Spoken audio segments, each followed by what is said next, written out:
Welcome to a brand new branch on our CymaTree. You are tuning in to the Mind of Mercury. I'm your boy, Tahuti Hermes Trismegistus, and this brand new branch on Callaway's Caduceus is very near and dear to my heart because I, as Chase, have had to read many versions of this book, so many versions of this book growing up underneath the violently genocidal, white supremacist, totalitarian rule that indigenous peoples have been under since Christopher Columbus landed in the Americas or whatever. So I feel like a large reason why I materialized the body into this realm and why I was called away from my space as Mercury to then be labeled Chase is to communicate not just about how spirits create life, which then results in me dissecting our English dialect, our English language, but it then also means I'm going to bust out the Bible. So many Bibles that I've read, we're going to bust them out and dissect the Bible so we can not only communicate better with the language, but then be able to look at the spirituality that's backed by this language and be able to connect with each other better as well.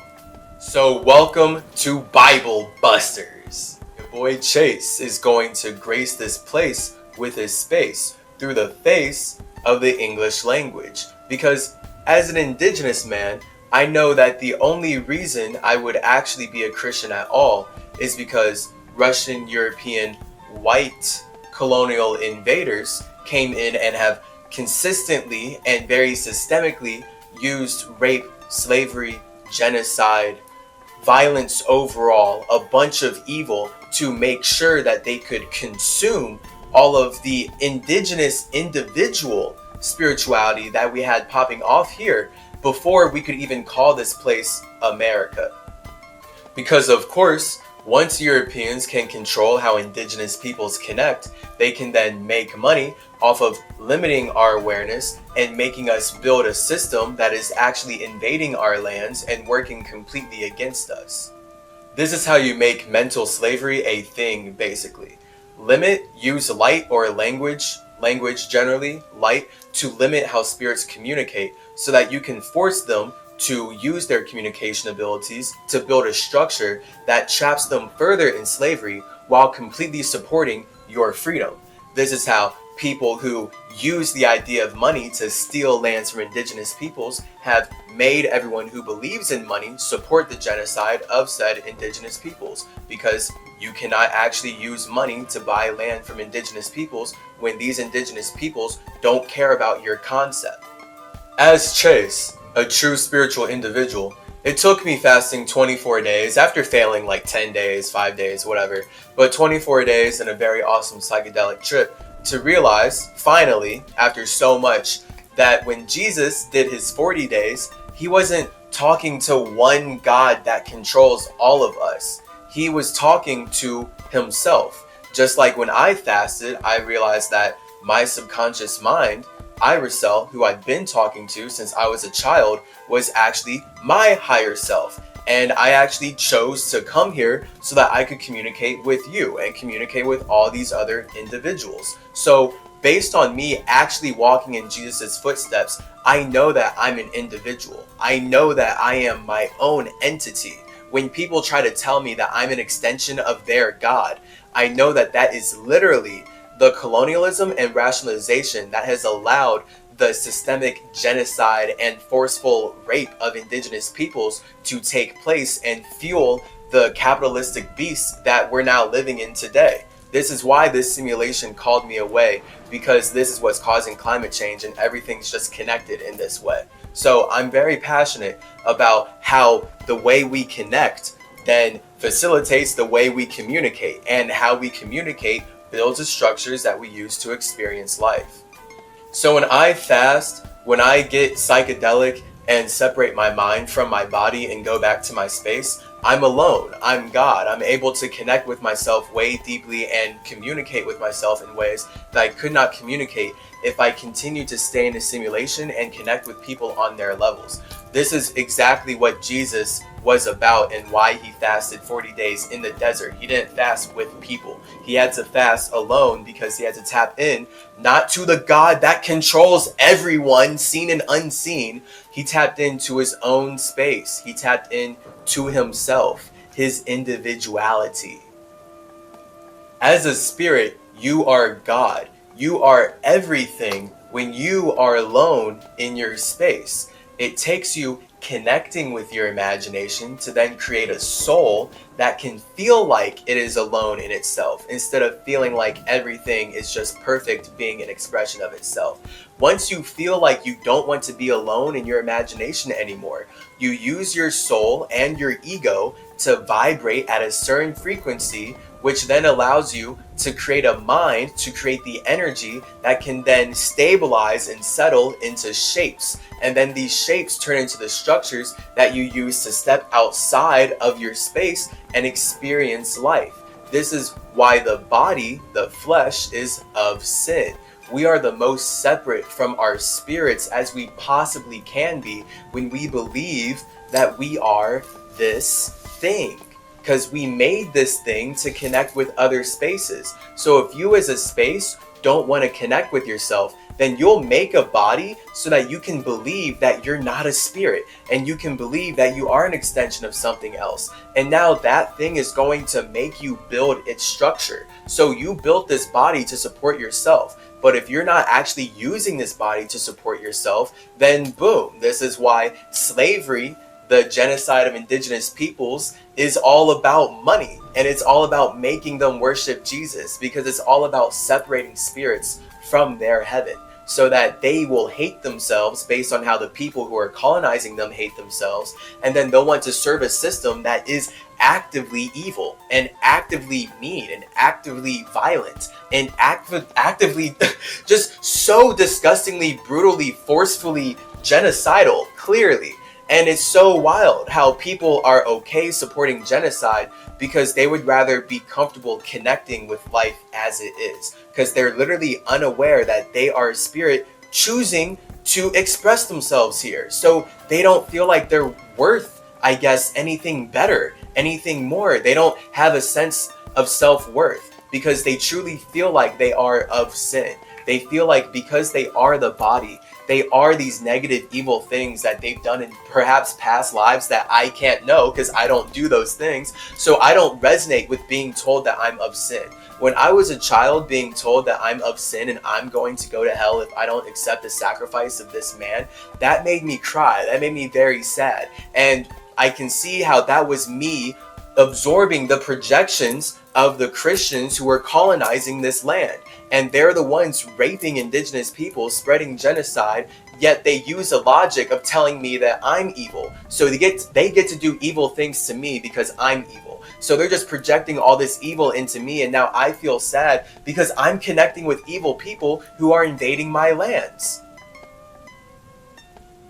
This is why it's important to watch out who you connect with, because people will only be able to perceive you as far as they perceive themselves. And if people are lost in negative projections of hating themselves, so they don't feel like they created their body, they don't feel like they create their circumstance, then they're only going to judge you and put all this sin onto you and then rationalize murdering you for whatever lost reason of based in how they just want to do what they want. This is why Jesus, again, had to separate from everyone so that he could fast alone. This is what Hermeticism is all about. It's about being alone. This is what the Caduceus is all about. It's about using your snakes to have sex with yourself and wrap them in your own space so you create your own tea repeatedly, your own tree realm, and now you have your own garden, your own fruits. That's what Jesus did when he fasted 40 days in the desert. He went full hermetic mode. He went full hermit mode. He tapped into himself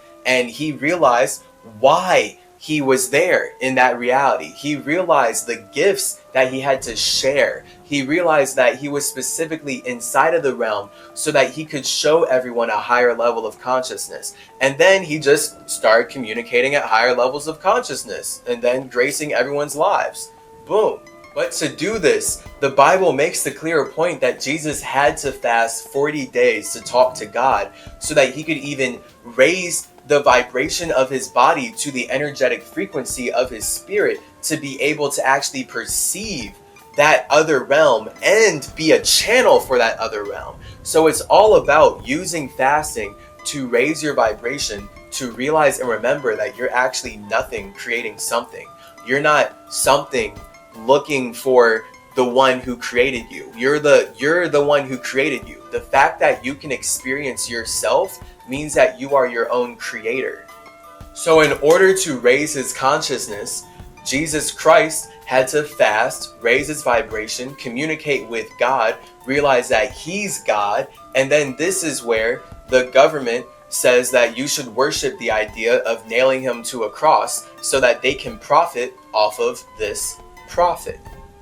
So I love Jesus because once I broke out of how white supremacists wanted me to worship him for fasting and instead started walking his walk, not just talking his talk, I was able to go through this same spiritual vibratory process and realize that I myself am an infinite individual expressing myself through my own unique creations. And all of us as spirits are thus uniquely infinite individuals who decide to be able to create the circumstances where we can connect, which means that we need to look the same. We all vibrate at a certain frequency to create energy that allows us to be in resonance with each other so we can communicate. And this is how we create the similarities that are similar enough so we can comprehend each other when we are expressing our unique individuality.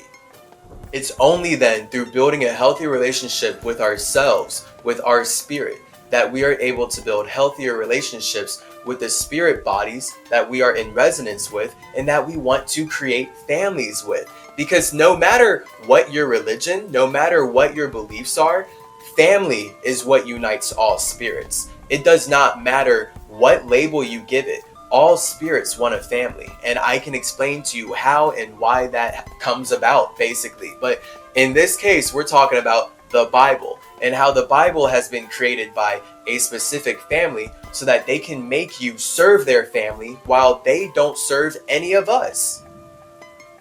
So when white light supremacists write stories about how they're saved from hell for worshiping the sacrifice of an African fasting Middle Eastern man, and they instead then want to use this sacrifice to make money and spread their new world order into other lands by systemically raping and genociding and murdering and enslaving all these indigenous individuals, I can only see this as a specific system, a specific set way that a certain group of spiritual individuals want to use the idea that all of us are one God to make that real. So now by making all of us speak one language and use all the same tools, this is how they get to be one God in a space where we're all God and we're all expressing our individuality.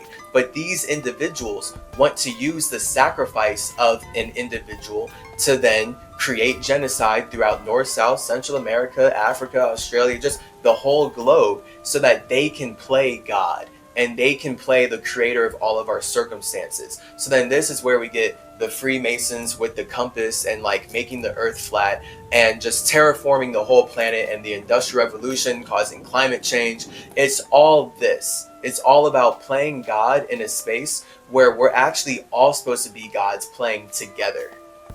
So the moment you truly believe that everything you see is the extension of one God, then you're not only completely worshiping and attached to the person who taught you that, but it is completely impossible for you to empathize with and truly connect with the individual spirituality of spaces who have not learned those same concepts that you have. So now, because someone taught you these ideas are so bright, you are blinded to whole sections of the universe.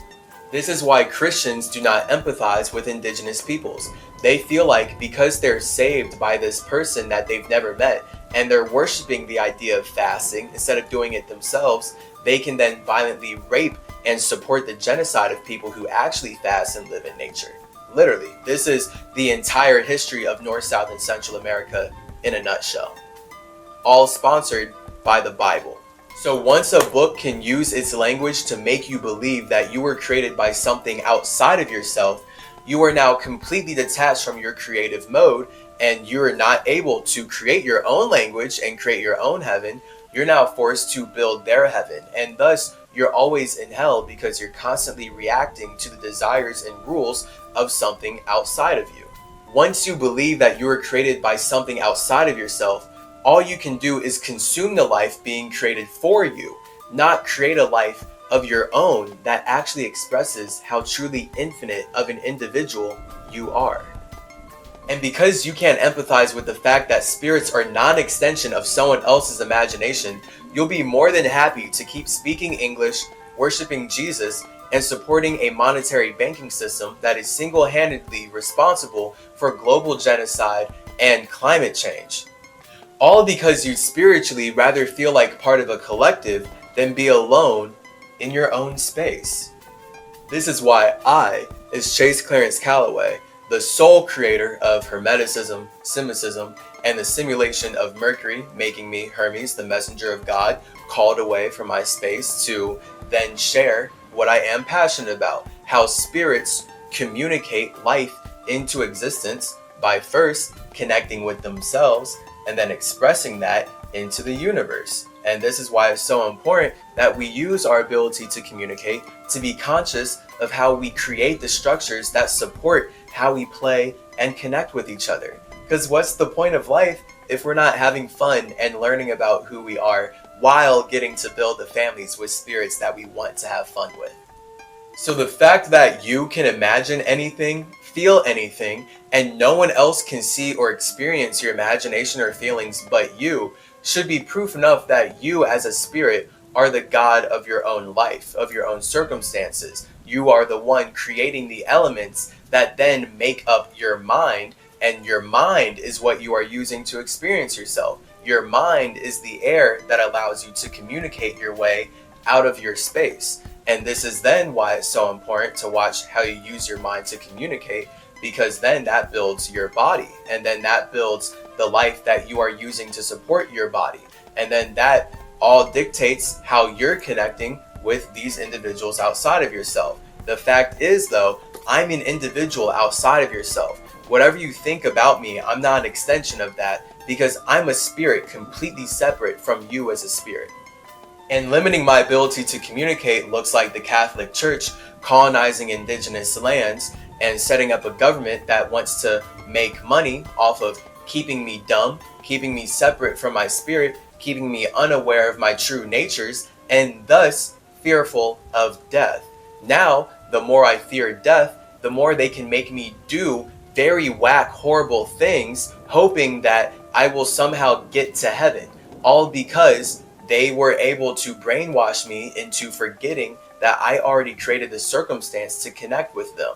This is how they force indigenous peoples, they force anyone to be a slave for long amounts of time. It's all about this brainwashing of you forgetting that you chose to be born in your time. Now you're scared. Now you're scared of being connected to yourself. There's no reason to be scared of death when you know that you as a spirit are animating your body. So it literally took this system brainwashing me and me living the other way so that I could feel that fear. And it's not okay. It's not okay to lie to people like this and have them live completely reverse because you want to make money off of limiting how humans communicate. In this branch of our tree, we're going to explore how the Bible is whitewashed Hermeticism and thus weaponize spiritual truths that are meant to trap the souls of indigenous people and anyone who worships the idea of making money to support the genocide of said indigenous peoples. So as a spirit of Hermes Trismegistus, aka Enoch, my Metatron Merkaba man, it's only appropriate that this simulation would call me away from my simulation of Mercury to chase my desire of showing you how individual and awesome you are. The only reason I'm alive right now is to show people who I am so you can know who you are and we can all communicate in greater ways and build better systems of spiritual ascension that are not causing climate change and not causing diseases inside of everyone's body. for a start. So the message that I, as Metatron, have specifically been called to share with a series of Bible Busters is to show how white supremacists are using creative ideas to make money and build their structures to support their families off of using these creative ideas to convince you as a creative spirit that you are not creative. So now you naturally use your ability to create ideas to create their world as they use creative ideas that they did not create themselves to limit you and spread genocide to indigenous peoples. Again, all to make money, and money is just an idea of how much control they have over things that are outside of them, that they don't deserve to control. How much can they consume the nature that indigenous individuals created from going inward? And then they're going to call us the inward. So as your cosmic inward, I'm excited to bust all these books of the Bible so that we can get to the spiritual intentions of why these texts are presented to us in a language that we were historically very brutally and violently forced to learn. See you later. Peace.